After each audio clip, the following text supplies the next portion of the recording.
bar. Now it's time to unbolt it, pull it out of the truck, weld it up, bolt it back in, only to look at it for a while and then decide to take it back out, clean up the interior, paint it, put it together and drive it. But all that's a long ways in the future. For now, I'm gonna pull it out, weld it, and then put it back in. That way, at least it looks like I did something. Oh yeah, buddy. Now it's backflip approved.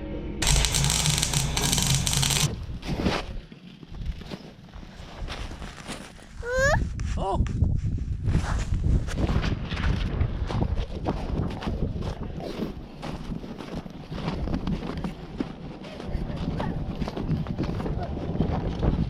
I made a big hole here. Huh. Look at that one. I made a big hole. Nice. Daddy, I lost my bag. Lost your bag? Yeah. Go find it. But Buddy's there. Yeah, buddy left. Where'd Buddy go? He's crawling away. Where's he crawling? Let me see you dig.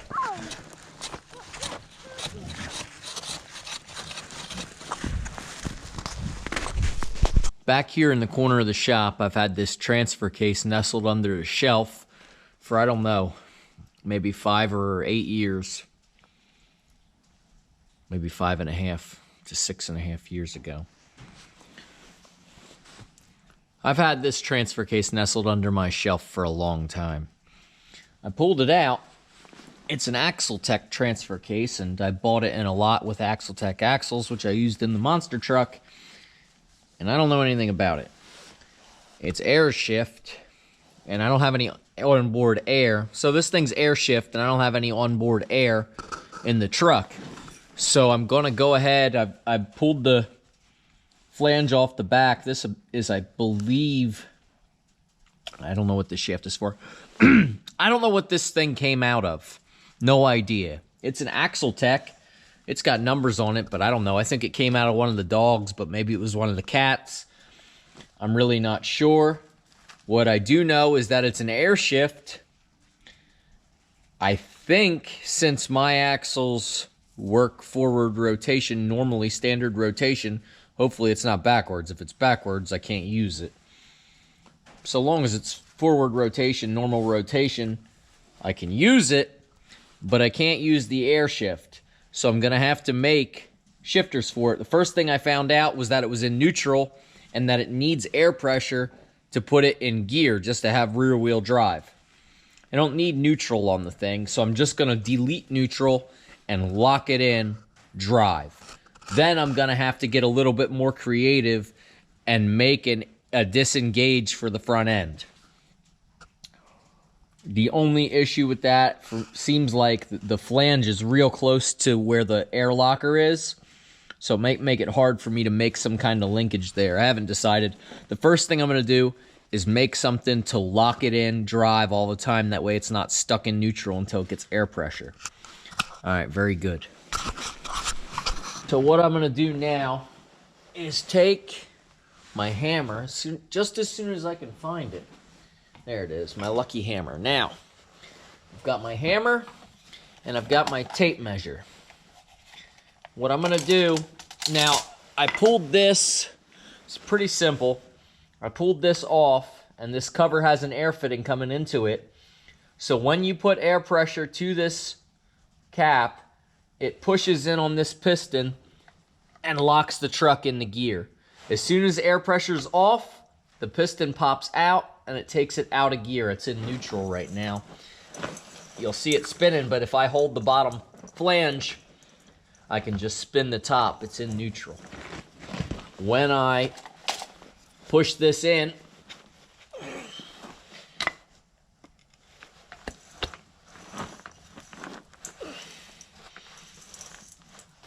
get in there, you dirty dog. Get in there. There we go. All right. Now it's in gear. I'm trying to hold the bottom flange with my knee while I push in on this piston, and it's locked in rear wheel drive. And also this one here spins also, so it locks both in. And I don't know if this was for a tandem axle truck with 2 drive lines coming back, one to each axle. I thought it might be a PTO. Sometimes on like the old M37s, they would have a parking brake on the back, so I can use it for that. I can put a flange on there and build a parking brake since I cut the stock one all to hell. Don't know what it is. I guess I would have to figure out what it came out of, and in order to do that, I got to sneak onto the military base in the middle of the night. And they like to shoot before they ask any questions. All right.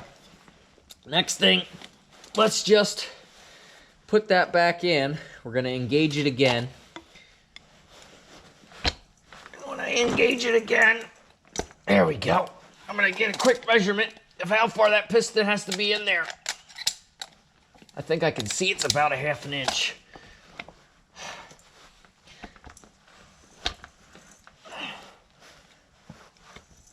There we go. Get in there, tape measure. Get in there. All right. A 1/2 inch it is. Perfect. Plus a 1/2 inch is 3/4 of an inch. So what I'm going to do is use this cover, and I'm going to make a 3/4 inch spacer to fit in here and push that piston in as the cap is held on. And it'll be full-time locked in 2-wheel drive plus parking brake. Then we got to build some sort of linkage for the front. Here's my spacer. Hopefully it's not too big. Drops in there nicely, and it'll push right on that piston, just giving it that extra shove that the air pressure would be giving it. Probably do without my welding glove. Push this thing together and throw some bolts in. Hopefully it goes right in, and I don't have to take it out and shorten it. Where's that hammer?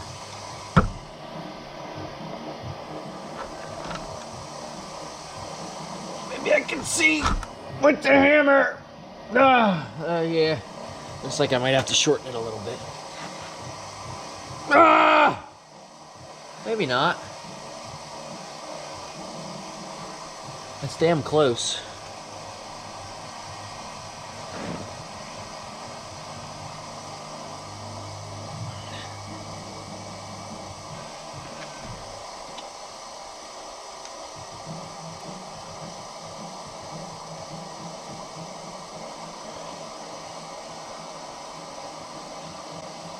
The nice thing about all this government stuff is that it's brand new. It's 0 miles. Nobody ever used it. I looked on the computer to see if anybody else had used one of these in a mud truck yet, or a street truck, or some kind of different project. I didn't find nothing, but I saw one for sale for like $4 grand.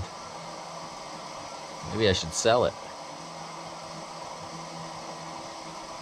Really, all the stuff I've got from them, except for my trailer, that was old rotten thing sitting in a puddle at the Navy base. And then I bought it, and the guy was like, yeah, come get it. And we went to get it, and the brakes were locked up. And then the head of the place came over, with some lady in a suit with a Navy hat, and she wanted to deem the thing unusable and scrap metal and make it so I had to put it on top of another trailer to get it out of there while we were under it trying to get the brakes unlocked. That was a disaster almost.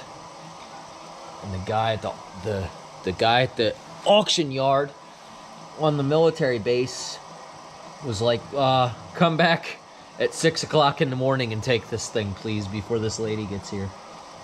So that's how I got my, I guess none of those bolts were started. So that's how I got my trailer. I had already bought and paid for it, and they wanted to tell me that I couldn't have it because the brakes were locked up because they left it sitting in a puddle for who knows how long. Not a puddle, a pond. So now it's in gear. It's locked in. Son of a bitch. It's not in fucking gear. Alright, now I'm agitated.